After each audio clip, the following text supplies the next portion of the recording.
Hello, good morning. Ayan, nandito na naman tayo maagang-maagang na, ayan, heto, nagbubunot na po kami ng sibuyas ngayon. Ay, ito po kasama ko, si Ating Cherry.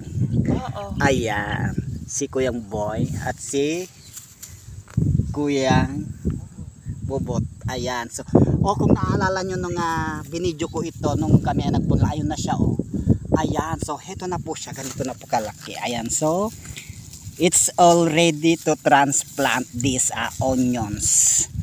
Ayan, ganyan lang po kasimple. Tapos itataktak natin na ganyan para matanggal yung lupa din. Lalagyan natin ito sa ibabaw ng tali para mamaya pag okay na yung ating nabunot, saka natin siya ibubuhol. Then, ayun na siya. Ayan. So, ayun po yung mga kasama namin doon sa bandaron.